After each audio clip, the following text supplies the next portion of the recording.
അപ്പോൾ സുഹൃത്തുക്കളെ, കഴിഞ്ഞ ക്ലാസ്സിൽ SCERT സീരീസിൻ്റെ പാർട്ട് 1, അതായത് നമ്മുടെ ചാപ്റ്ററായ ഇന്ത്യൻ ഭരണഘടന അവകാശങ്ങളും കർത്തവ്യങ്ങളും എന്ന് പറഞ്ഞ പാർട്ടിൻ്റെ കുറച്ച് ഭാഗം നമ്മൾ ചർച്ച ചെയ്തു. അതായത് മൗലിക അവകാശങ്ങളുമായി ബന്ധപ്പെട്ട പോർഷൻ ഏകദേശം കഴിഞ്ഞായിരുന്നു.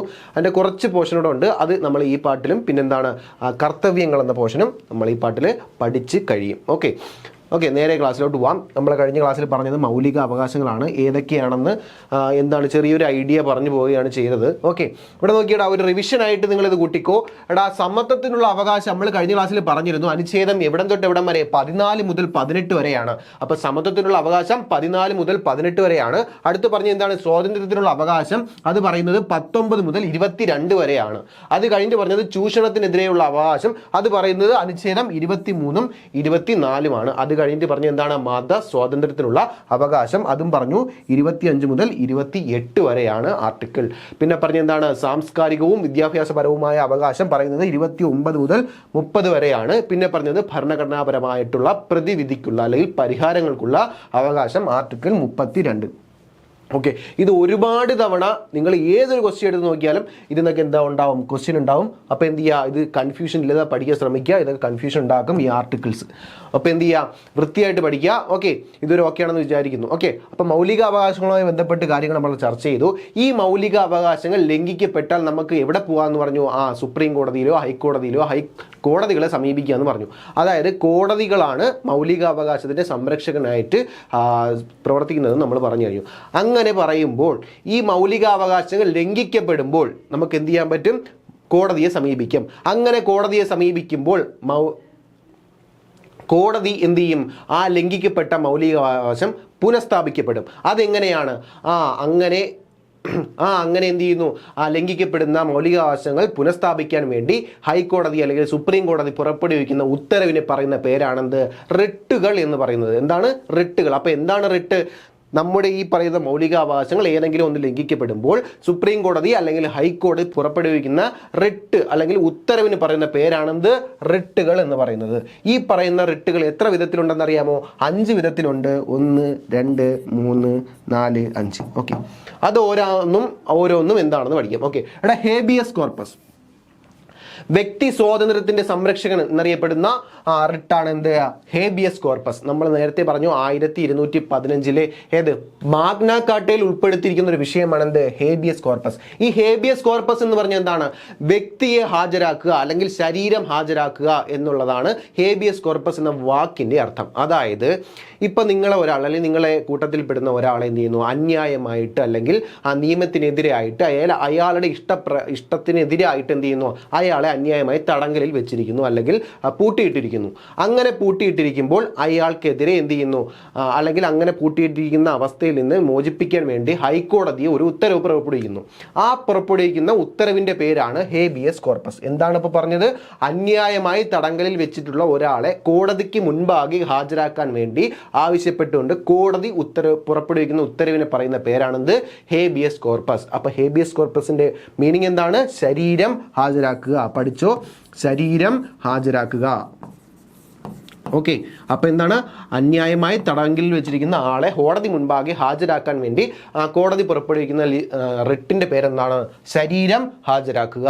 അപ്പൊ ഒന്നാമത്തെ റിട്ട് പഠിച്ചു. രണ്ടാമത്തെ റിട്ട് എന്താണ് പറയുന്നത്? മാൻഡമസ്. മാൻഡമസ് എന്ന് പറഞ്ഞാൽ എന്താണ്? നാം കൽപ്പിക്കുന്നു അല്ലെങ്കിൽ ഞങ്ങൾ കൽപ്പിക്കുന്നു എന്താണ് ഇവിടെ പറയുന്നത്? അതായത് മാൻഡമസ് എന്ന് വെച്ചാൽ ഒരു ഔദ്യോഗിക പദവിയുള്ള ഉദ്യോഗസ്ഥൻ തൻ്റെ ജോലി ചെയ്യുന്നില്ല. ഓക്കെ, ഒരു സർക്കാർ ഉദ്യോഗസ്ഥനായിരിക്കാം. ആ സർക്കാർ ഉദ്യോഗസ്ഥൻ തൻ്റെ ജോലി കൃത്യമായിട്ട് ചെയ്യുന്നില്ല. അങ്ങനെ ചെയ്യാതിരിക്കുമ്പോൾ ഒരു പൗരൻ്റെ മൗലികമായിട്ടുള്ള ഒരു അവകാശം അവിടെ ലംഘിക്കപ്പെടുന്നു. അങ്ങനെ ലംഘിക്കപ്പെടുമ്പോൾ നമ്മുടെ കോടതി എന്ത് ചെയ്യുന്നു? ഒരു ഉത്തരവ് പുറപ്പെടുവിക്കുന്നു. ആ പുറപ്പെടുവിക്കുന്ന റിട്ടിന്റെ പേരെന്താണ്? മാൻഡമസ് എന്നാണ്. എന്താണ് പറയുന്നത്? ഒരു ഉദ്യോഗസ്ഥൻ തൻ്റെ നിയമപരമായ കർത്തവ്യം നിറവേറ്റാതിരിക്കുന്നത് മൂലം എന്ത് ചെയ്യുന്നു? മറ്റൊരു വ്യക്തിയുടെ അവകാശം ഹനിക്കപ്പെടുന്നതായിട്ട് കോടതി കണ്ടെത്തുമ്പോൾ പുറപ്പെടുവിക്കുന്ന റിട്ടാണെന്ത്? മാൻഡമസ്. നാം കൽപ്പിക്കുന്നു എന്തിന്? തൻ്റെ നിയോഗിക്കപ്പെട്ട ജോലി ചെയ്യാൻ ആര് കൽപ്പിക്കുന്നു? കോടതി കൽപ്പിക്കുന്നു. അതാണെന്ത്? മാൻഡമസ്. ഓക്കെ, അപ്പൊ ശരീരം ഹാജരാക്കുക ഹേബിയസ് കോർപ്പസ് ആണെങ്കിൽ നാം കൽപ്പിക്കുന്നു എന്ന് പറയുന്നത് എന്താണ്? മാൻഡമസ് ആണ്. അടുത്ത നോക്കിയേ, 2 റിട്ട് പറഞ്ഞു. അടുത്ത മൂന്നാമത്തെ റിട്ടിന്റെ പേര് പ്രൊഹിബിഷൻ എന്നാണ്. എന്താണ് പ്രൊഹിബിഷൻ? പ്രൊഹിബിറ്റ് എന്ന് നിങ്ങൾ കേട്ടിട്ടുണ്ട്. എന്താണ്? തടയുക എന്നാണ്. അതായത് ഇവിടെയും അത് തന്നെയാണ് ഉദ്ദേശിക്കുന്നത്, തടയുക എന്നാണ് പ്രൊഹിബിഷൻ എന്ന റിട്ടിൻ്റെ മീനിങ്. അതായത് തങ്ങളുടെ അധികാരപരിധിയിൽ അതായത് സുപ്രീം കോടതിയും ഹൈക്കോടതിയുടെയും കീഴിൽ വരുന്ന ഒരു കേസ്, ആ കേസ് എന്ത് ചെയ്യുന്നു? ഒരു കീഴ്ക്കോടതിയിൽ എന്ത് ചെയ്യുന്നു? വാദിക്കപ്പെടുന്നു. ഓക്കെ, അപ്പോൾ ഹൈക്കോടതിയുടെയോ സുപ്രീം കോടതിയുടെ കീഴിൽ വരുന്ന ഒരു കേസ് അധികാരപരിധി ലംഘിച്ചുകൊണ്ട് എന്ത് ചെയ്യുന്നു? കീഴ്ക്കോടതികളിൽ എന്ത് ചെയ്യുന്നു? പരിഗണിക്കപ്പെടുന്നത് തടഞ്ഞുകൊണ്ട് ഹൈക്കോടതി അല്ലെങ്കിൽ സുപ്രീം കോടതി പുറപ്പെടുവിക്കുന്ന റിട്ടിന്റെ പേരെന്താണ്? പ്രൊഹിബിഷൻ എന്നാണ്. അപ്പോൾ എന്താണ് പറയുന്നത്? തങ്ങളുടെ അധികാര പരിധിയിൽ വരാത്ത ഒരു കേസ് കീഴ്ക്കോടതികൾ പരിഗണിക്കപ്പെടുന്നു. അങ്ങനെ പരിഗണിക്കപ്പെടുമ്പോൾ അത് വിലക്കുന്നു? വിലക്കുന്നു? സുപ്രീം കോടതി അല്ലെങ്കിൽ ഹൈക്കോടതി അത് വിലക്കപ്പെടുന്നു. അങ്ങനെ വിലക്കപ്പെടുമ്പോൾ പുറപ്പെടുവിക്കുന്ന റിട്ടിന്റെ പേരെന്താണ്? പ്രൊഹിബിഷൻ എന്നാണ്. അപ്പൊ പ്രൊഹിബിഷൻ പഠിച്ചു, മാൻഡമസ് പഠിച്ചു, ഹേബിയസ് കോർപ്പസ് പഠിച്ചു. ഓക്കെ, അപ്പൊ ഇതെന്താണ്? തടയുക. പഠിച്ചോ? തടയുക. ഓക്കെ, അപ്പൊ 3 റിട്ട് പഠിച്ചു. 4ാമത്തെ റിട്ട് കോ വാറന്റോ. എന്താണ്? ഉദ്യോഗസ്ഥൻ ഒരു സ്ഥാനത്തിരിക്കുകയാണ്, പക്ഷെ ആ ഉദ്യോഗസ്ഥൻ ആ സ്ഥാനത്തിരിക്കാനുള്ള യാതൊരു യോഗ്യതയും അർഹതയും ഇല്ല. അപ്പോൾ അവിടെ എന്ത് ചെയ്യുന്നു? അവിടെ ഒരു മൗലികാവകാശം ലംഘിക്കപ്പെടുകയാണ്. അങ്ങനെ ലംഘിക്കപ്പെടുമ്പോൾ കോടതി പുറപ്പെടുവിക്കുന്ന റിട്ടിന്റെ പേരെന്താണ്? കോ വാറന്റോ. എന്താണ്? അർഹതയില്ലാത്ത സ്ഥാനത്തിരിക്കുന്ന ഒരു ഉദ്യോഗസ്ഥനെതിരെ പുറപ്പെടുവിക്കുന്ന റിട്ടാണെന്ത് അല്ലെങ്കിൽ ഉത്തരവാണെന്ത്? കോ വാറന്റോവും മനസ്സിലായി കഴിഞ്ഞു. അപ്പോൾ കോ വാറന്റോ എന്താണ്? അർഹതയില്ലാത്ത അല്ലെങ്കിൽ സ്ഥാനഭ്രഷ്ടനായിരിക്കുന്ന ഒരു ഉദ്യോഗസ്ഥനെതിരെ അത് തടഞ്ഞുകൊണ്ട് കോടതി പുറപ്പെടുവിക്കുന്ന റിട്ടാണെന്ത്? കോ വാറന്റോ, തടഞ്ഞുകൊണ്ട് പുറപ്പെടുവിക്കുന്ന റിട്ട്. ഓക്കെ, അടുത്ത് പറയുന്നു സെർഷ്യററി. എന്താണ്? സാക്ഷ്യപ്പെടുത്തുക എന്നാണ് സെർഷ്യറിയുടെ മീനിങ്. എന്താണ്? സാക്ഷ്യപ്പെടുത്തുക.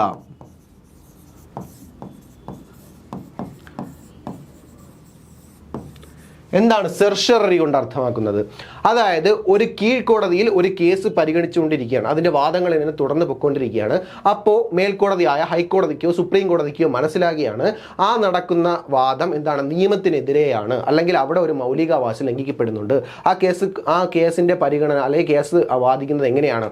നിയമത്തിനെതിരെയാണ് എന്ന് മനസ്സിലാക്കുമ്പോൾ ഹൈക്കോടതി അല്ലെങ്കിൽ എന്താണ് നമ്മുടെ സുപ്രീം കോടതി എന്ത് ചെയ്യുന്നു?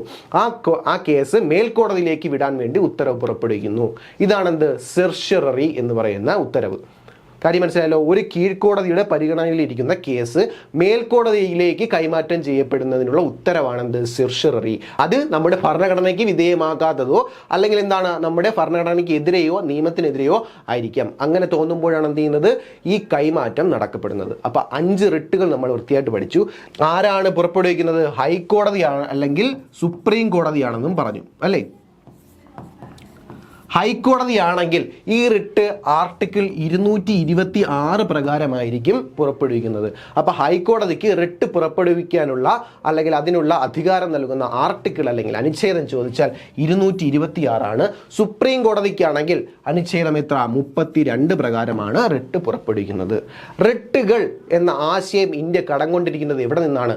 ബ്രിട്ടനിൽ നിന്നാണ്. എന്താണ്? പഠിക്കാനുള്ള പോലെ ബ്രിട്ടനിൽ നിന്നാണ് റിട്ടുകൾ എന്ന ആശയം നമ്മുടെ ഭരണഘടന കടം കൊണ്ടിരിക്കുന്നത്. ഓക്കെ, അപ്പോൾ ഇത്രയും കാര്യങ്ങൾ നമ്മൾ പഠിച്ചു. റിട്ടുമായിട്ട് ബന്ധപ്പെട്ട കാര്യങ്ങളാണ് പഠിച്ചത്. SCRT കുറച്ച് പോയിന്റ്സേ ഉള്ളൂ, കുറച്ച് പോയിന്റ്സ് എക്സ്ട്രാ നമ്മൾ പഠിച്ചിട്ടുണ്ട്. എല്ലാ എക്സാമിനും ചോദിച്ചിട്ടുണ്ട്, ഇനി വരുന്ന എക്സാമിന് ചോദിക്കുകയും ചെയ്യും. അതുകൊണ്ട് തന്നെ എക്സ്ട്രാ പറഞ്ഞതാണ്. ഓക്കെ, അടുത്ത പോയിന്റിലോട്ട് പോവാം.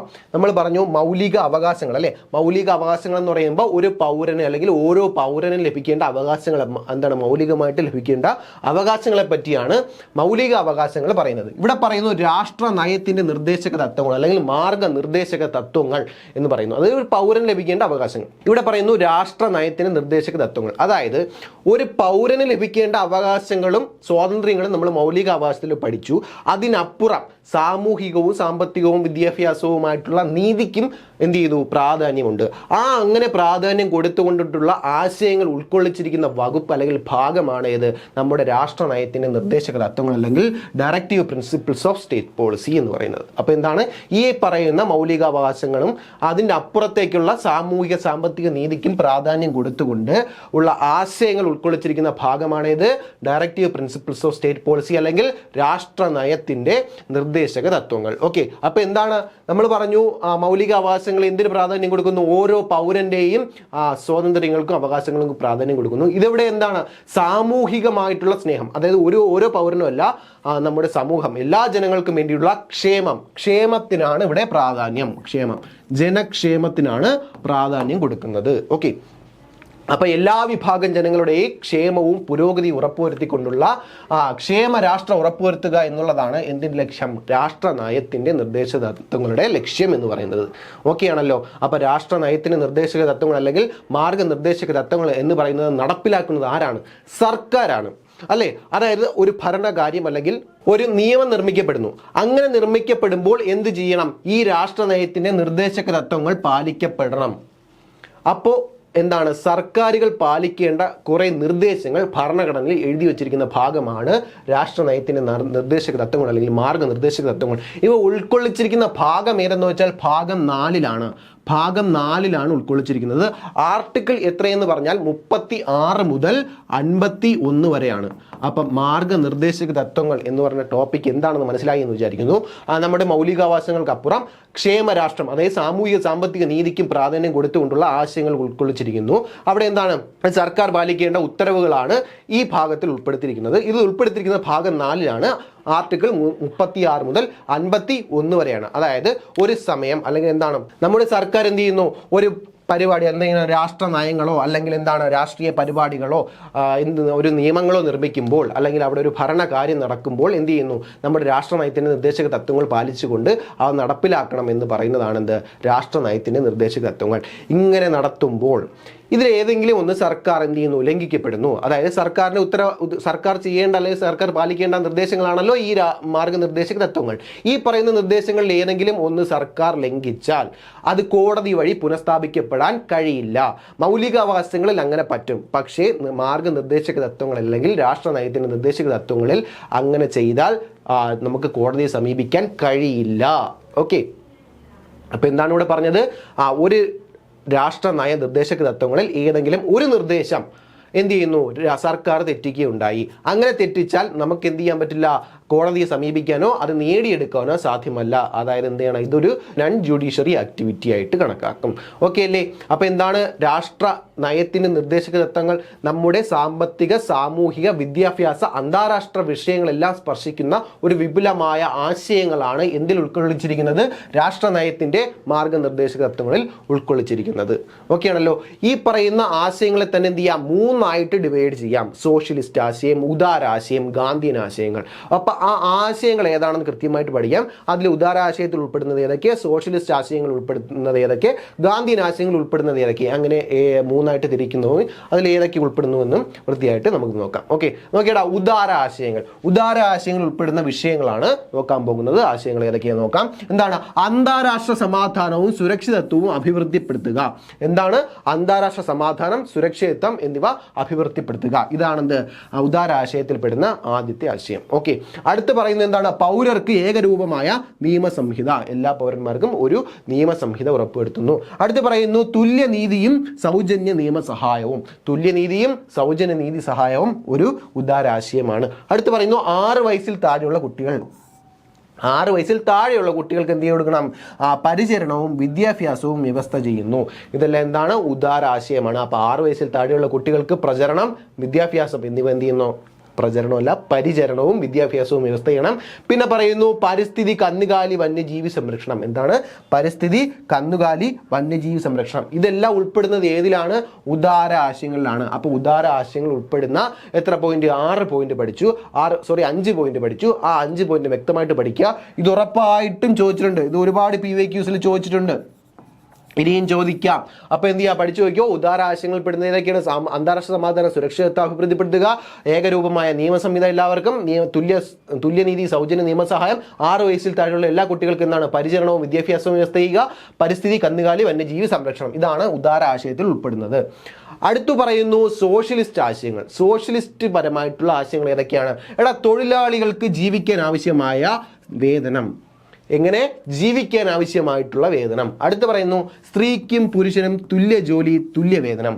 അപ്പോൾ സ്ത്രീക്കും പുരുഷനും തുല്യ ജോലിക്ക് തുല്യ വേതനം നൽകണം എന്ന് പറയുന്നതും സോഷ്യലിസ്റ്റ് ആശയമാണ്. അടുത്ത് പറയുന്നു വ്യവസായശാലകളുടെ നടത്തിപ്പിൽ തൊഴിലാളികളുടെ പങ്കാളിത്തം ഉറപ്പുവരുത്തണം. അപ്പോൾ എന്താണ് വ്യവസായശാലകളുടെ നടത്തിപ്പിൽ തൊഴിലാളികളുടെ പങ്കാളിത്തം. അടുത്ത് പറയുന്നു തൊഴിൽ ചെയ്യുന്നതിനുള്ള അവകാശം.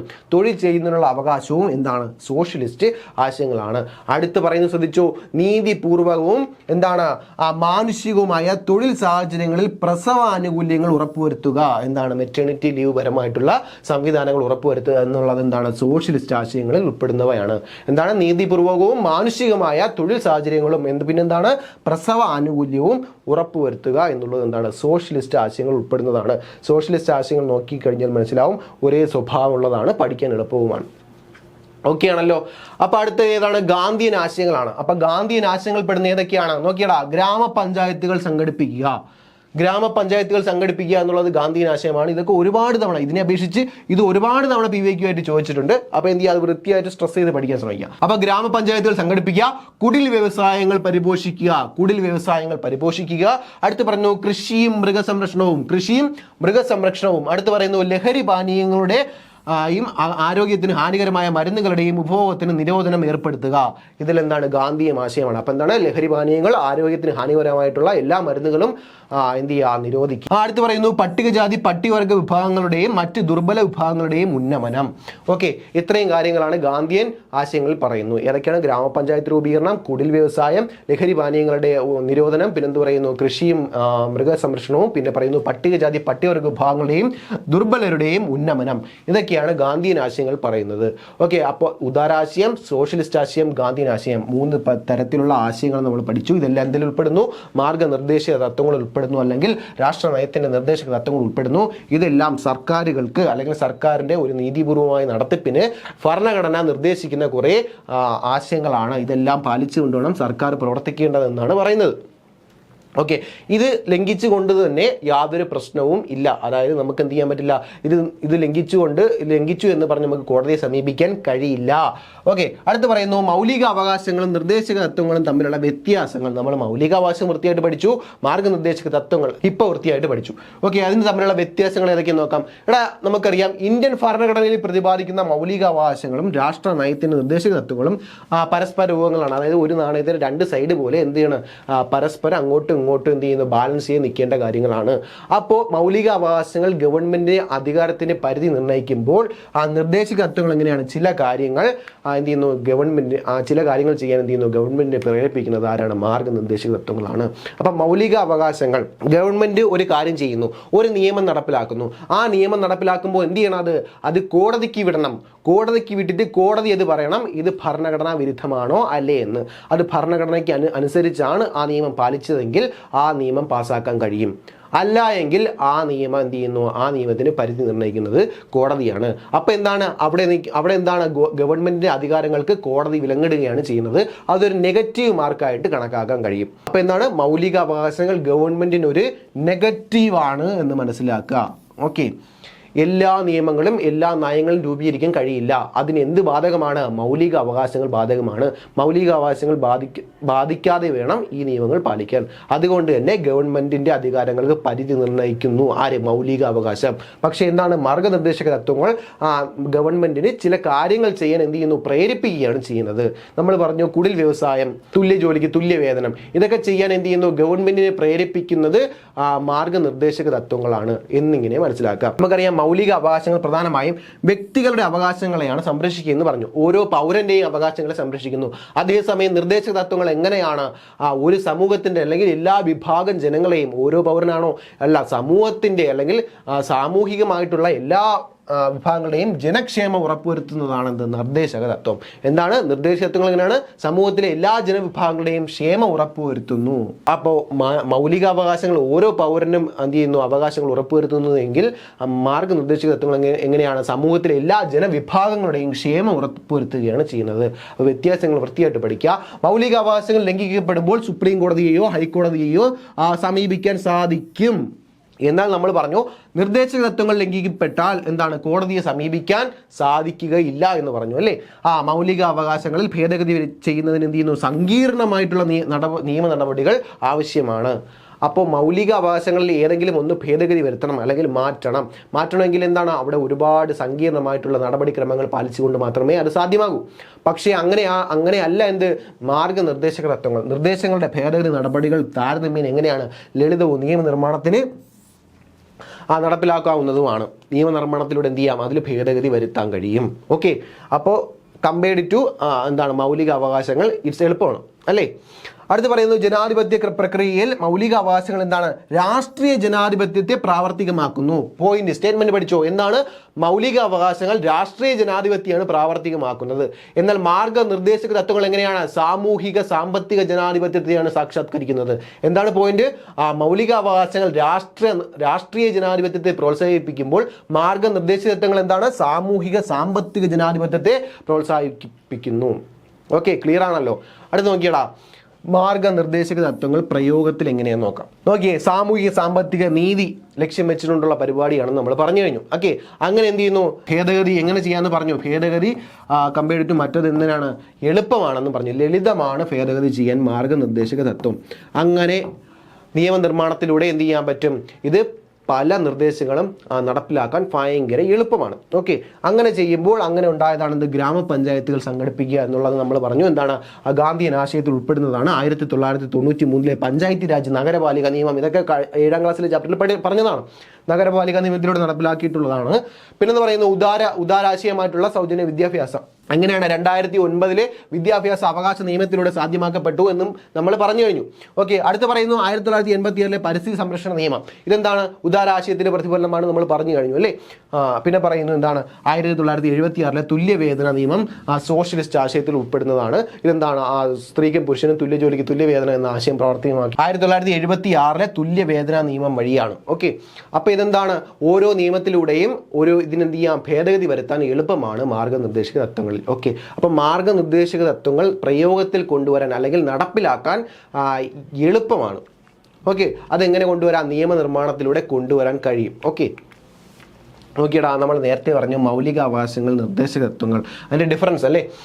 നോക്കിയടാ, കോടതി വഴി പുനഃസ്ഥാപിക്കാൻ കഴിയും എന്ന് നമ്മൾ പറഞ്ഞു കഴിഞ്ഞു. നിർദ്ദേശക തത്വങ്ങൾ കഴിയില്ല എന്നും പറഞ്ഞു കഴിഞ്ഞു. ഓക്കെ, ഇത് നമ്മൾ ഡീറ്റെയിൽ ആയിട്ട് നോക്കാം. നോക്കിയടാ, മൗലിക അവകാശങ്ങൾ നമ്മൾ നേരത്തെ പറഞ്ഞു പൗരന് കോടതിയെ സമീപിക്കാൻ കഴിയും. മൗലിക അവകാശങ്ങൾ ലംഘിക്കപ്പെട്ടാൽ കോടതിയെ സമീപിക്കാൻ കഴിയുമെന്ന് പറഞ്ഞു. അതേസമയം മാർഗനിർദ്ദേശങ്ങൾ എന്ത് പറഞ്ഞു, കോടതിയെ സമീപിക്കാൻ കഴിയില്ല എന്ന് പറഞ്ഞു. അതൊരു ഡിഫറൻസ് ആണ്. അടുത്ത് പറയുന്നു മൗലികാവകാശങ്ങൾ ന്യായീകരിക്കാൻ കഴിയും, അതേസമയം മാർഗനിർദ്ദേശ തത്വങ്ങൾ ന്യായീകരിക്കാനാകാത്തതാണ്. പറഞ്ഞതല്ലേ. അടുത്ത് പറയുന്നു ഭരണഘടനയുടെ 3ാമത്തെ ഭാഗത്തിൽ ഉൾപ്പെടുത്തിയിരിക്കുന്നു ഏത്, മൗലിക അവകാശങ്ങൾ.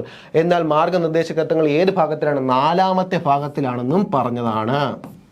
അടുത്ത് പറഞ്ഞു ആർട്ടിക്കിൾ എത്രയാണ്, 12 മുതൽ 35 വരെ, ഇതും പറഞ്ഞതാണ്.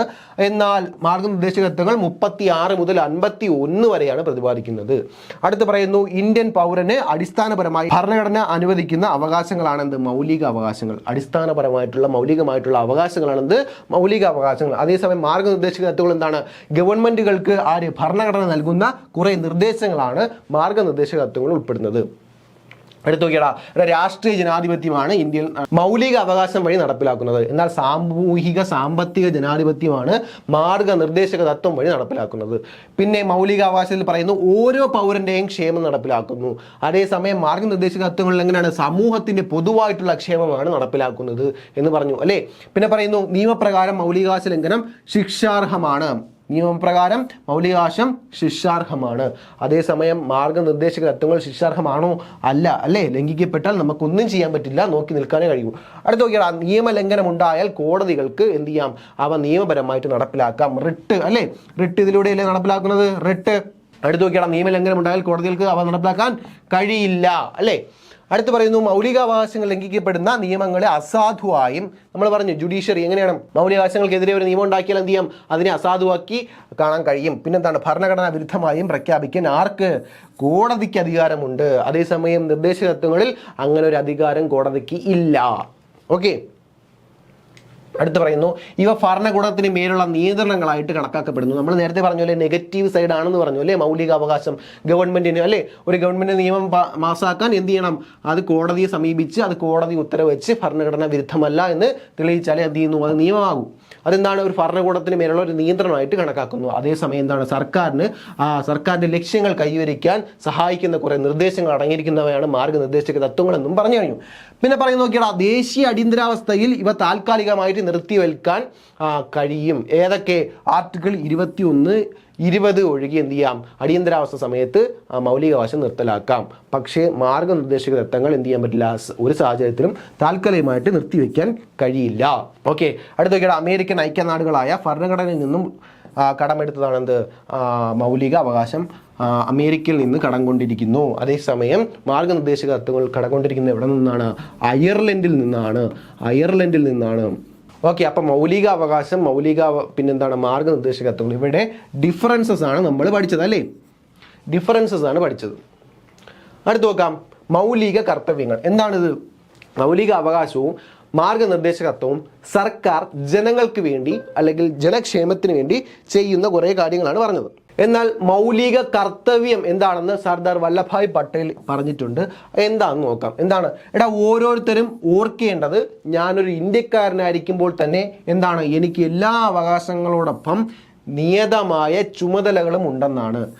നീ ഒരു ഇന്ത്യക്കാരനായിരിക്കുമ്പോൾ നിനക്ക് കുറേ അവകാശങ്ങൾ കിട്ടും, എന്നാൽ അതോടൊപ്പം എന്താണ്, നിനക്ക് കുറേ ചുമതലകളും അതിനോടൊപ്പം കിട്ടും. അത് നീ ചെയ്തിരിക്കണം എന്ന് വല്ലഭായ് പട്ടേൽ പറഞ്ഞിട്ടുണ്ട്. ഈ കോട്ട് ആരുടേതാണെന്നൊക്കെ വേണമെങ്കിൽ ഇനി ചോദിക്കാം എക്സാമിന്. ഓക്കെ, അപ്പം മൗലിക കർത്തവ്യങ്ങൾ എന്താണ്? സർക്കാർ ചെയ്തു തരുന്നതാണോ? അല്ല, നമ്മൾ ഭരണഘടനയോട് ചെയ്യേണ്ട കുറേ ഉത്തരവാദിത്തങ്ങളുണ്ട്. ആ കർത്തവ്യങ്ങളാണ് മൗലിക കർത്തവ്യങ്ങൾ എന്ന് പറയുന്നത്. ഈ മൗലിക കർത്തവ്യങ്ങൾ ഉണ്ടാക്കാൻ വേണ്ടി 1976 കേന്ദ്ര സർക്കാർ ഒരു കമ്മിറ്റിയെ നിയോഗിക്കപ്പെടുന്നു. ആ കമ്മിറ്റിയുടെ പേരാണെന്ത്? സർദാർ സ്വരൺ സിംഗ് കമ്മിറ്റി. ഓക്കെ, അപ്പോൾ മൗലിക കർത്തവ്യങ്ങളെ കുറിച്ച് നിർദ്ദേശിക്കാൻ വേണ്ടി കേന്ദ്ര സർക്കാർ നിയോഗിച്ച കമ്മിറ്റിയുടെ പേര് സർദാർ സ്വരൺ സിംഗ് കമ്മിറ്റി 1976. അങ്ങനെ നിർദ്ദേശിക്കപ്പെട്ട കമ്മിറ്റി പ്രകാരം 1976 42ാം ഭരണഘടനാ ഭേദഗതിയിലൂടെ ഭാഗം 4A എന്താണ്? ഭാഗം 4A ഇങ്ങനെ പഠിച്ചോ. ഭാഗം 4A ആർട്ടിക്കിൾ 51A പ്രകാരം കുറെ മൗലിക കർത്തവ്യങ്ങൾ ഇന്ത്യൻ ഭരണഘടനയിൽ ഉൾപ്പെടുത്തി.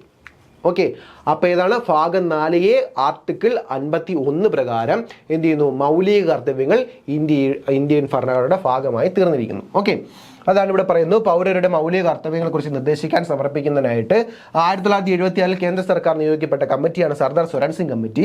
കമ്മിറ്റിയുടെ നിർദ്ദേശങ്ങൾ പരിഗണിച്ച് 1976 42ാം ഭരണഘടനാ ഭേദഗതിയുടെ ഭാഗമായിട്ട് മൗലിക കർത്തവ്യങ്ങൾ ഉൾക്കൊള്ളുന്ന ഒരു പുതിയ ഭാഗം 4A ഭരണഘടനയിൽ ഉൾപ്പെടുത്തി. ഇത് പ്രകാരം 51A എന്ന അനുച്ഛേദമായിട്ടാണ് മൗലിക കർത്തവ്യങ്ങൾ ഇന്ത്യൻ ഭരണഘടനയുടെ ഭാഗമായിട്ട് തീർന്നത്. ഓക്കെ, പൗരർ എന്ന നിലയിൽ ഭരണഘടനയെ അനുസരിക്കുക, രാജ്യത്തെ കാത്തു സൂക്ഷിക്കുക, രാജ്യം ആവശ്യപ്പെടുമ്പോൾ ദേശീയ സേവനം അനുഷ്ഠിക്കുക, പരിസ്ഥിതി സംരക്ഷിക്കുക തുടങ്ങിയ മൗലിക കർത്തവ്യങ്ങൾ ഉൾപ്പെടുന്ന ആശയങ്ങളാണ് നമ്മുടെ മൗലിക കർത്തവ്യങ്ങൾ ഉൾപ്പെടുന്നത്. എന്തൊക്കെയാണ് അപ്പോൾ നമ്മൾ ചെയ്യേണ്ടത്? രാജ്യത്തോട് ഭരണഘടനയെ അനുസരിക്കുക, രാജ്യത്തെ കാത്തു സൂക്ഷിക്കുക, രാജ്യം ആവശ്യപ്പെടുമ്പോൾ ദേശീയ സേവനം ചെയ്യുക, പരിസ്ഥിതി സംരക്ഷിക്കുക. ഇതെല്ലാം എന്താണ്? ഒരു രാഷ്ട്രത്തിൻ്റെ ഭാഗമായിരിക്കുന്ന ഒരു പൗരൻ രാഷ്ട്രത്തിന് നേരെ ചെയ്യേണ്ട കുറേ ഉത്തരവാദിത്തങ്ങളാണ്. അതെല്ലാം ഉൾക്കൊള്ളുന്നതാണ് മൗലിക കർത്തവ്യങ്ങൾ. ആ മൗലിക കർത്തവ്യങ്ങളാണ് ഇപ്പോൾ പറഞ്ഞത്. ഓക്കെ, ഇതിന് ഡീറ്റെയിൽ ആയിട്ട് വേറെ ഉണ്ട്, ഓരോ വിഷയങ്ങളായിട്ട് പറയാം. ഓക്കെ, അപ്പോൾ ഈ പറയുന്ന എന്താണ്? ഭരണഘടനയെ അനുസരിക്കുക, രാജ്യത്തെ കാത്തു സൂക്ഷിക്കുക, രാജ്യം ആവശ്യപ്പെടുമ്പോൾ ദേശീയ സേവനം ചെയ്യുക, പരിസ്ഥിതി സംരക്ഷിക്കുക തുടങ്ങിയ മൗലിക കർത്തവ്യങ്ങൾ ഉൾപ്പെടുന്ന ആശയമാണെന്ത്? മൗലിക കർത്തവ്യം. അപ്പോൾ ഇങ്ങനെ ഉൾപ്പെടുത്തിയിരിക്കുന്ന ഈ ആശയങ്ങളെല്ലാം എന്താണ്? നമുക്ക് ഉത്തരവാദിത്തമുണ്ട്. നമ്മുടെ രാജ്യത്തോട്, നമ്മുടെ രാഷ്ട്രത്തോട് നമ്മൾ ചെയ്തിരിക്കേണ്ട കുറേ കടമകൾ അല്ലേ. അപ്പോൾ എല്ലാ പൗരനും എന്താണ്? രാഷ്ട്രത്തോടും സമൂഹത്തോടും പാലിച്ചിരിക്കേണ്ട കർത്തവ്യങ്ങൾ എന്താണെന്ന് ബോധ്യപ്പെടുത്തുക, പറ്റുന്ന ആശയങ്ങളാണ് മൗലിക കർത്തവ്യത്തിൽ ഉൾപ്പെടുന്നതെന്ന് പറഞ്ഞു. 11 ചുമതലകൾ, എത്ര? 11 ചുമതലകളാണ് മൗലിക കർത്തവ്യത്തിൽ ഇന്ത്യൻ ഭരണഘടനയിൽ ഉൾപ്പെടുത്തിയിരിക്കുന്നത്. ഈ 11 ചുമതലകൾ നമുക്ക് പാഠപുസ്തകത്തിന്റെ ഫസ്റ്റ് പേജിൽ കാണാൻ കഴിയും. മൗലിക ചുമതലകൾ ഏതൊക്കെയാണെന്ന് കാണാൻ കഴിയും. അപ്പൊ 11 ചുമതലകളാണുള്ളത്. ഇവയിൽ ചിലത് എന്താണ്? ധാർമ്മികമായതും മറ്റു ചിലത് എന്താണ്? പൗരധർമ്മപരമായിട്ടുള്ളതുമാണ്. അപ്പൊ എന്താണ്? ധാർമ്മികമായിട്ടുള്ളതും പൗരധർമ്മപരമായിട്ടുള്ളതുമാണ്. ഈ പൗരർ മൗലികാവകാശങ്ങൾ അനുഭവിക്കുമ്പോൾ എന്ത് ചെയ്യണം? മൗലിക കർത്തവ്യങ്ങളെ കുറിച്ച് കൂടി എന്ത് ചെയ്യണം? ബോധവാന്മാരായിരിക്കണം. എനിക്ക് ഇന്ന അവകാശങ്ങൾ ചെയ്യാനുണ്ടെന്ന് ചൂണ്ടിക്കാണിക്കുമ്പോൾ എന്ത് ചെയ്യണം? സ്വയം വിചാരിച്ചോളാം നമ്മൾ ഇതും രാഷ്ട്രത്തോട് നമ്മൾ എന്ത് ചെയ്യണം? ചില കാര്യങ്ങൾ രാഷ്ട്രത്തോടും നമ്മൾ ചെയ്തിരിക്കേണ്ട ആവശ്യമുണ്ട് എന്ന് മനസ്സിലാക്കണം. അതാണ് മൗലിക കർത്തവ്യം കൊണ്ട് ഉദ്ദേശിക്കുന്നത്. ഓക്കെ, അപ്പോൾ എന്താണ് മൗലിക കർത്തവ്യം? ഞാൻ എന്ന പൗരൻ ഇന്ത്യ എന്ന രാഷ്ട്രത്തോട് ചെയ്യേണ്ട കുറേ കടമകളാണെന്ന് മൗലിക കർത്തവ്യങ്ങൾ. ഇത് ഉൾക്കൊള്ളിച്ചിരിക്കുന്ന ഭാഗം 4A-യിലാണ്. 4A 51A പ്രകാരമാണ് ഉൾക്കൊള്ളിച്ചിരിക്കുന്നത്. ഇതിലുള്ളത് 11 മൗലിക കർത്തവ്യങ്ങളാണ്. ഈ 11 മൗലിക കർത്തവ്യങ്ങളെ ധാർമ്മികമായതെന്നും പൗരധർമ്മപരമായിട്ടുള്ളതുമാണെന്ന് പറഞ്ഞ് രണ്ടായിട്ട് തിരിച്ചിട്ടുണ്ട്. ഓക്കെ, അപ്പോൾ എന്ത് ചെയ്യുന്നു? മൗലിക കർത്തവ്യം, മൗലികാവകാശം, മാർഗനിർദ്ദേശക തത്വം, അതാണ് ഈ ചാപ്റ്ററിൽ നമ്മൾ പഠിച്ചത്. വ്യക്തമായിട്ട് മനസ്സിലായി എന്ന് വിചാരിക്കുന്നു. അപ്പോൾ എന്ത് ചെയ്യുക? എല്ലാവരും വൃത്തിയായിട്ട് പഠിക്കുക. ഇതൊന്ന് ഉറപ്പായും 100% ഉറപ്പ് പറയാം, ഇതിന് ഉറപ്പായും ക്വസ്റ്റ്യൻസ് നിങ്ങൾ ഇനി വരാൻ പോകുന്ന എക്സാമിന് എല്ലാത്തിലും കാണും. അപ്പോൾ എന്ത് ചെയ്യുക? വൃത്തിയായിട്ട് പഠിക്കാൻ ശ്രമിക്കുക. എല്ലാവരും നന്നായിട്ട് പഠിക്കുക. Thank you.